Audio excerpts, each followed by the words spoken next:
was not nearly as long as MythMatrix. So we should be able to get into a little bit more detail here. But what my emphasis here is that shadow work is required for both men and women. Okay. This isn't just a, oh, let's all blame it on them, or, man hating or whatever. You'll see, like, this is core work. And those who are called to do this, which I'm pretty sure your audience is already doing some of the heavy lifting, this is right in their wheelhouse. They'll be like, oh, some more exercises, great. So this, you maybe the audience can get a screenshot of this wheel, this chart here, disappeared for a while. I was able to find it again, but if you put in false affect and false cognition, see if you can find it, because it's a really interesting study and breakdown of where if you have an integrated true, this is the top middle 12, yeah, true affect and true cognition, you're going to be comfortable. It also used to say normal. Okay. I might even be able to find it where it used to say normal. Now look at the opposite, where they have false affect and false cognition. Psychopathy, psychopathic. All right. So what do I have here? A couple notes. Can demonstrate pathological feminine behavior. Who's being harmed by pathological? I just usually throw out some questions, kind of get the mind going or stuff. We don't have to. People can read through it when they get it to the chance. But what I thought was interesting here is that I think it's still missing one dimension. Okay, it's great to have true affect and true cognition. You got to have true body, and I think the uglification and the don't you body shame me or whatever, they're not doing their own work, right? Like, they're lying to themselves that they're beautiful because they don't have the proportions of beauty. There's some objective fact.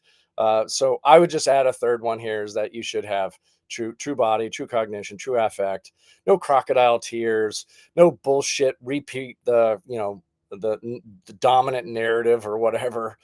Um, Little thing here. What happens when you institutionalize the pathological feminine? The spectrum of organizations that resulted.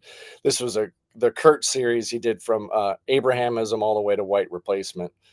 That's a side note, but it was in there.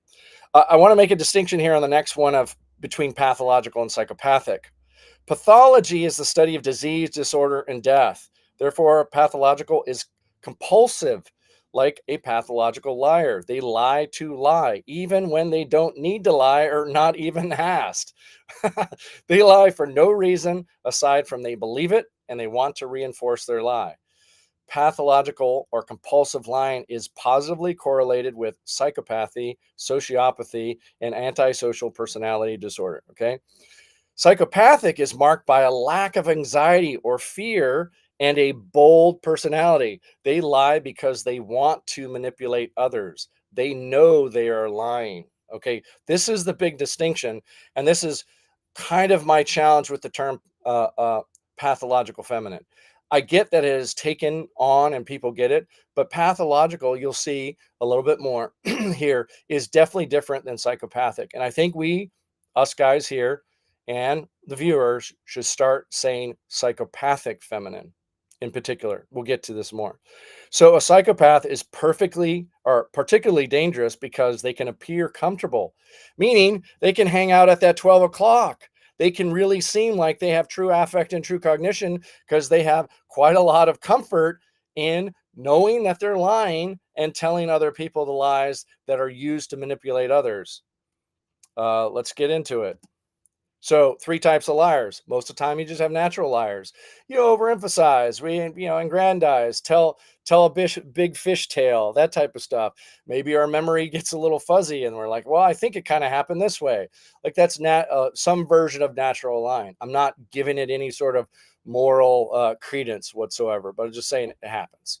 Okay, pathological liar, however, they believe their lies, and that, I think, is most that we are dealing with, especially with the woke left. Any time they're chanting, reality is that they're believing the lies because they don't see the puppet master side to it, which would be these psychopaths.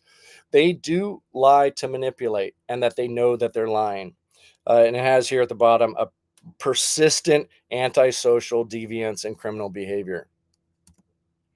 I just triangulated it. Okay, here's an interesting section that I took my audience through. Who's more likely to lie? And we're going to get into the character that came out of MythMatrix, okay? Would it be the shadow side feminine that has the whore, the femme fatale, and the hag? Or would it be the light side feminine? That would be the virgin, the queen, and the crone. You guys want to take a guess? Yeah, it has to be the first, right? Yeah, it's going to be the shadow side, right? The shadow side is going to certainly lie a lot more than the light side. Okay, well, let's go on to men. Men have coward, tyrant, or miser. Versus you have a hero, a king, or a mentor on the light side. Who's more likely to lie between these two? Yeah, same. Again, shadow side. All right. Now, here's a little bit tougher. Between the two shadows, who's more likely to lie? I'd say the feminine every Yeah. time. Just from historical conditioning, they get away with it more than man has ever got away with it. Well, Yeah, also a yeah, go point ahead, Dave. I would just say the reason for that, I would agree, is that the feminine doesn't have the physical strength that the masculine does. So Yeah, there maybe only have an option to lie right. to get, Right. Yeah, they can't rotate shape, right? They're word cells. Yeah. They're going to beat the hell out of you with words. Yeah, good. Yeah, All right. my tongue is my only weapon, as in the movie Hombre. She says, Oh, my tongue is my only weapon, and he says, yeah, and it's deadly. there you go. Okay, toughest question. Who do you think lies between these two?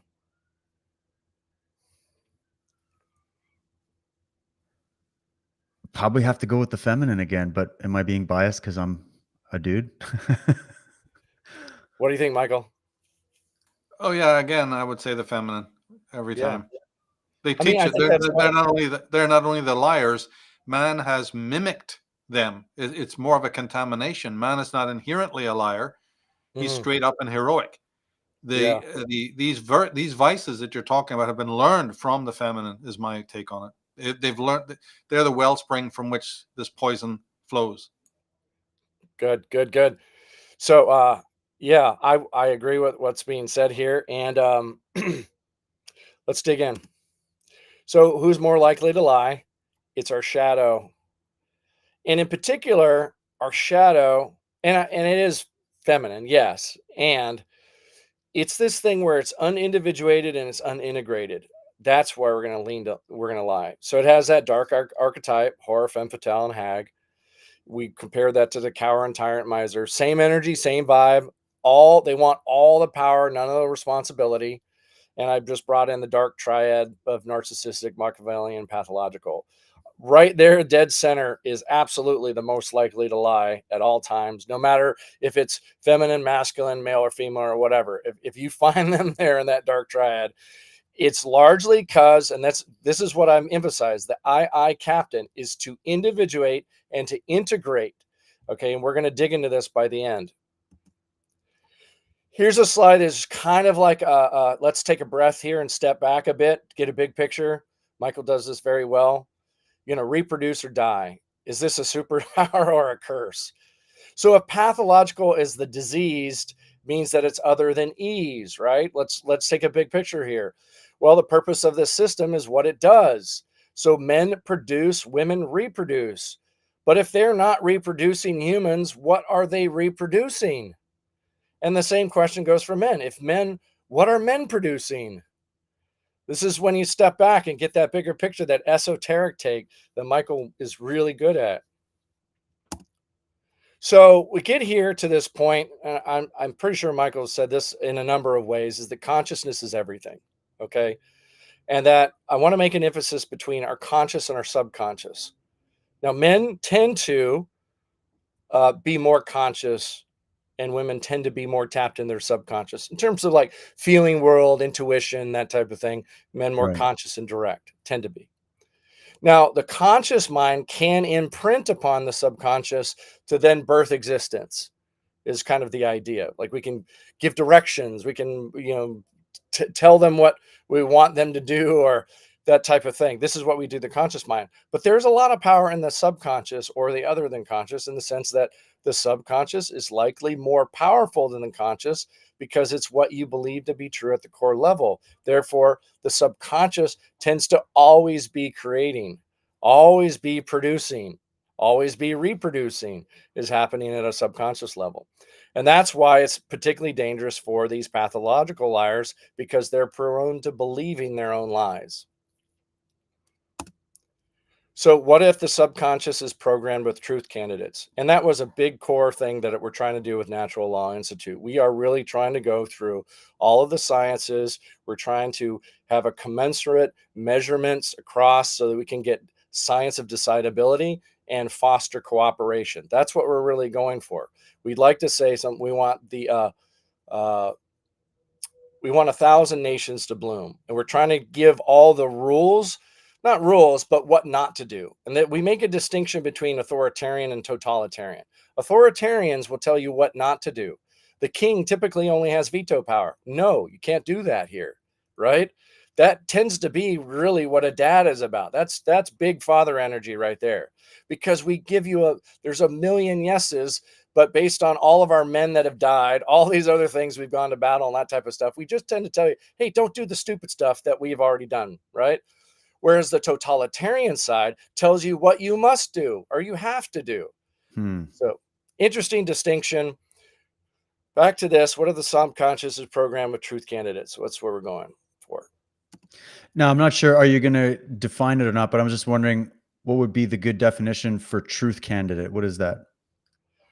Well, we like to say, like, what we get, you can take pretty much any topic that we wanted to dig into. Like, for example, let's do something like through one of woke's claims or whatever, right? Can it be falsified? And we usually go through the stages of falsifying something. And if it survives falsification, if the idea persists over time, then we would usually say that it's a truth candidate.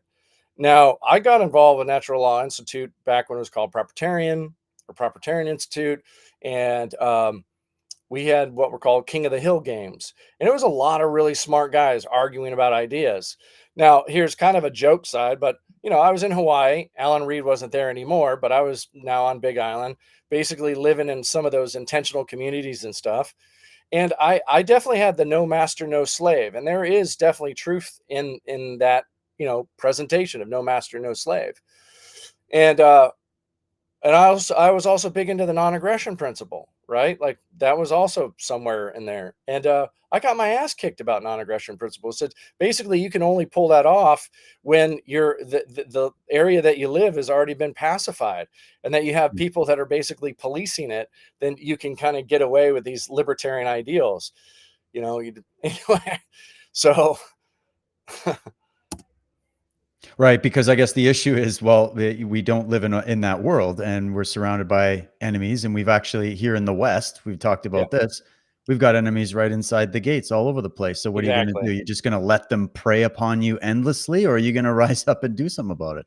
Yeah, we get deeper into the weeds of, well, what is aggression? Is it only physical violence, or is it all this other ways that they can undermine, subvert, Or passive aggressiveness is another thing to talk about. Yeah.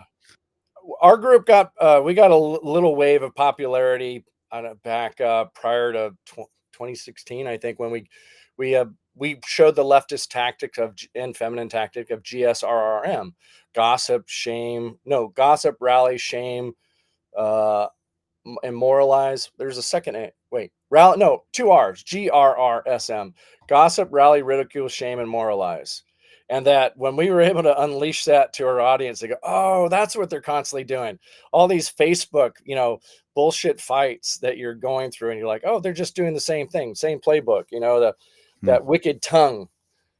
So anyway, here's an esoteric truth claim. So a lot of my work, I am more on the subjective side. I'm just going to make that very clear. When I developed MythMatrix, I felt that I developed a lot of mastery within storytelling and subjective. When I was introduced to the guys And end of 2014, 2015, I got more of an objective understanding. That's why I just said falsification, taking these claims, running them through the grinder. Like a big one that we have is reciprocity, natural law reciprocity. Basically, all interactions need to be voluntary, productive, fully informed, warranted, and free from the imposition of costs on others. That is a pie that can actually get bigger for everyone. All right. And you can run almost